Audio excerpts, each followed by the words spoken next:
Hi guys, welcome to the Improved Garage. So today we're going to be talking about window tint. We're going to talk about the different types of window tint. We're going to talk about what's legal on a car. We're going to talk about different shades and some calculations and a bunch of different stuff. So there probably won't be any links in this description. I'm not going to be recommending any products or anything like that, but I just wanted to talk a little bit about tint. So the reason I'm talking about tint is I just picked up a new car, my brand new 2024 F54 Mini Cooper. All of my other cars are tinted. I think I've only owned like 2 or 3 cars in my entire life that weren't tinted, and this is like my 30th car that I've owned. So literally I've always had tint, always driven tinted cars. First off, let's talk about why you might want to tint a car. So there's really 3 reasons. Number 1, when you put tint on windows, it blocks the light coming through the window. It can reduce glare. It can make it easier when you're wearing things like sunglasses or regular glasses to not have reflections on the back side of your lenses. It can improve your ability to see with peripheral vision because you're not being blinded by the sun coming through your side window. And it can help you just generally deal with sunny conditions a lot better. Number 2 is heat. So a tinted window will generally reduce the amount of heat that is allowed through from the sun, and it will keep your interior cooler for longer and also make it so that your HVAC system doesn't have to work as hard to keep your car cool when you're driving it. Number 3 would be appearance. A lot of people, myself included, think that tinted windows just make the car look better. That black or dark look is just appealing to people. Let's talk about the different types of tint. So there are like 5 different types of tint that exist. I'm not really going to get into the metallics because they're really not used anymore. So the 3 most common types of automotive tint are going to be dyed tint, carbon tint, and ceramic tint. And they go up in cost in that way. So the most basic type of tint is a dyed tint. So this is a piece of plastic that has been dyed a specific color. Dyed tint is typically going to offer the lowest amount of heat rejection, and it's going to offer the lowest amount of longevity, but typically a good dyed tint will last 5 to 10 years. A lot of them do offer lifetime warranties for the amount of time that you own your vehicle. And you know, from reputable brands like Lumar, Suntech, or some others that are out there, you can have a dyed tint that lasts a long time and looks good. They are generally the least expensive types of tint. The material costs less money, it's easier to work with, it shrinks a little bit easier, so therefore it's easier to apply and it becomes less expensive.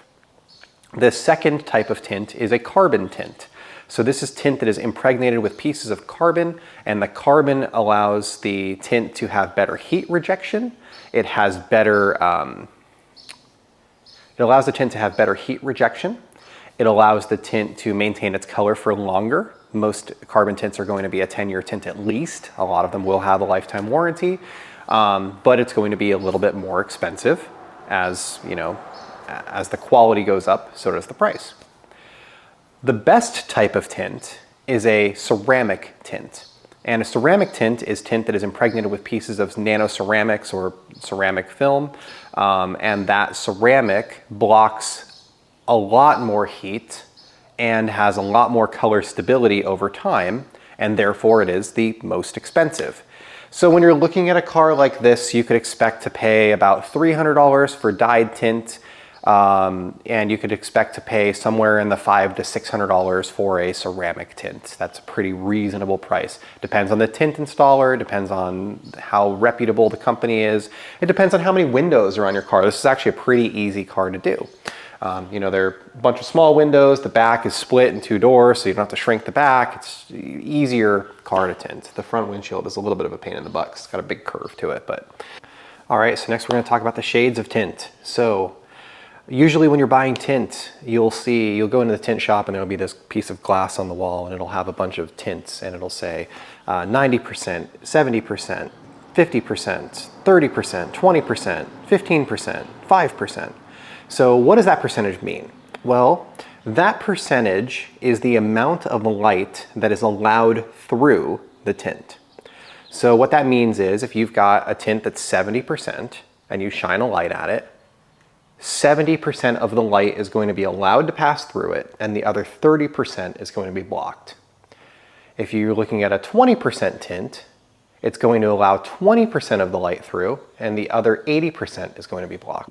Everybody always asks then, what shade should I do? Well, that depends on a lot of things. So if you're looking at an SUV, let's say you bought a brand new SUV, or you bought a pickup truck, you bought a Ford F-150, most popular car in America. The back half of that vehicle is going to be approximately 20%, very close to 20%. Most SUVs are going to be that way, unless you're getting into something like a Lexus or a Mercedes, where they might have some slightly different shading, where it's more like a blue tinted or a brown tinted depending on the year. But most cars that have factory rear tinted windows are going to be approximately at 20%. So if you want your fronts to match your back, 20% is what you want. If you want something a little bit lighter, then maybe you go the next step down, which is usually like a 30 or 35. Something I think that is very important to understand is the way that the light percentages actually work. And there's a multiplier that needs to happen. So glass from a manufacturer, even when there's no tint applied to it, is going to have approximately an 80% light transmittance. It does still block some light. So if you buy a new car and you look at this windshield, it's approximately 80%, no tint on it at all. If you put a 20% on top of an 80%, you actually get 80% of 20%, which is approximately 16%. So if you're worried about legality, and your state is one of the states that says that you can only have a certain amount of light transmittance, and they actually give you a number, which a lot of states don't, and we'll get into that next, you just need to understand that it's multiplied. So if your state allows 70% light transmittance and your car is 80% from the factory, then you're going to need to do like a 90% tint, because 90% of 80% is 72%, which is right there on the line where you want to be. So let's talk about legality. What is legal? And I worked at a tint shop for a long time. This was something that people used to ask constantly. They'd be cops this, they'd be complaining, I got pulled over, this and that. What's legal? What's not legal? So in most states, the law is purposefully ambiguous. And it'll state something along the lines of, a police officer that is approaching the vehicle must be able to see inside the front wings and windshield. So they say anything that is forward of the driver, so these windows here, if you've got the little like quarter windows in the front of your car, like maybe you drive a Civic or a Subaru or a Golf or something like that, that window, this window, this window, an officer needs to be able to see inside. Well, what does that mean? Is the officer blind? Is their sun out? Is it dark? Are they approaching me with a flashlight? Are they not? Like, there's a lot of variables that come into play.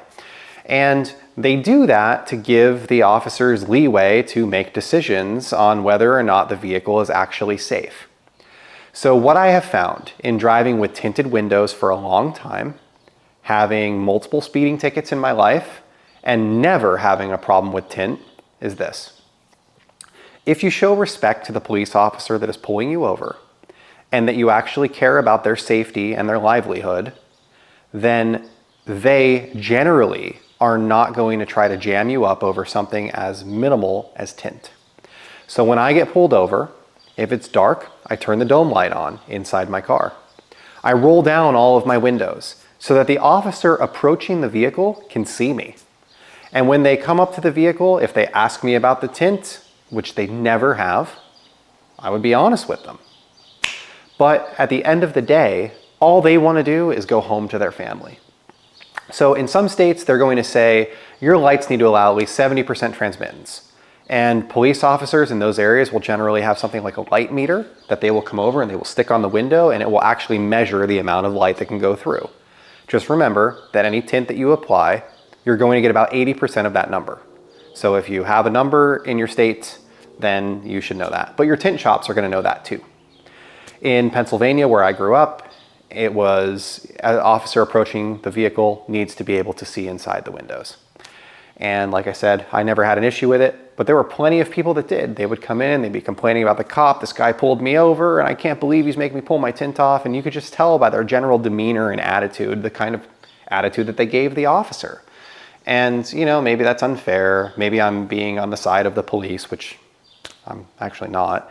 I think that tint tickets are kind of stupid, but I can understand the point. They're to protect the officers, right? So what do I do? Well, after having countless cars tinted and having a variety of different colors, here's what I found works for me. On a vehicle that has a tint from the factory, like my Honda Passport, I match my front windows to the back windows so that it looks uniform all the way around. So I do a 20% on my fronts. The back is already tinted. I don't touch any of those. And on the windshield, I do a 70%. On a car like this that does not have any tint from the factory, I do all of the sides and all the way around 30 or 35%, depending on what the tint company has, whether it's ASWF or Suntech or Lumar or whatever. They all carry different grades and films. So I do a 30 or 35% on the sides, and then on the windshield, I do a 70% again. So that's what I have on this vehicle, 35. I don't have anything on the windshield yet. They were out. They didn't have enough 70% to do the entire windshield, so it has to go back to get that done. But 70 on the windshield, 35 on the sides. This Mini is 70 on the windshield, 35 on the sides. This is actually done, so you can see the difference between this windshield here and this windshield here. I will say that depending on the vehicle, depending on your house, depending on the lighting that you have, your ability to back up and do things, you might find it's annoying. You know, I had a Honda Civic with 20% on it, and I had to roll down the windows to back into places because you couldn't see the mirrors to be able to back up because the rear lights were not very bright. I didn't have a camera, and you know, it was kind of a pain in the butt. On these cars, they have cameras, they have great rear lights. I can totally see without having any of them to look at the mirrors. I can use the backup camera very well. You can still see through the windows to see the mirrors because there's enough light behind you to make that effective, and it works really well. Jessica's car is the same. She has 35% all the way around. She has 70 on her windshield as well. And like I said, the Honda is a little bit darker. That's 20% all the way around and 70 on the windshield. So as far as type of tint, I find on my own vehicles, I want, you know, the best heat rejection. I'm in California. It's generally sunny here. I do a lot of traveling to like Fresno and Bakersfield and places that are a lot hotter than this. So I do ceramic tints on my own cars. This is ceramic. This is ceramic. The ceramic does a great job of rejecting heat, keeping the interior cool, keeping your dash from peeling off and things from flaking and falling off and failing. And it's just a better quality product. So my personal recommendation, if you're looking for a recommendation on tint, is 70 on the windshield, 30 or 35 on the sides, and do a ceramic tint. Buy the best quality tint that you can get because the quality of the tint matters almost as much as the quality of the tinter. So, you know, reputable manufacturers that have lifetime warranties, these are normal things that you should expect. And you want to go to a tint shop that is reputable, that has cars that you can see that look good, and that has, you know, you call them up and they've got a backlog of people, and it takes you a little while to get in there because they're good. They're good at what they do and people know it. It might be a little bit more expensive than the guy down the street who is the low-cost leader, but at the end of the day, you kind of get what you pay for. And, you know, if you're an enthusiast and you care about your cars, do it once and do it right.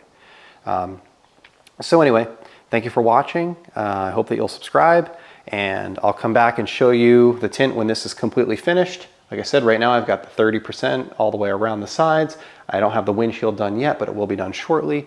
And we're almost there. We're almost there. So next, we're going to be working on wheels and tires. Those are ordered. They're on their way. And that is a whole saga that I will fill you in on the next video.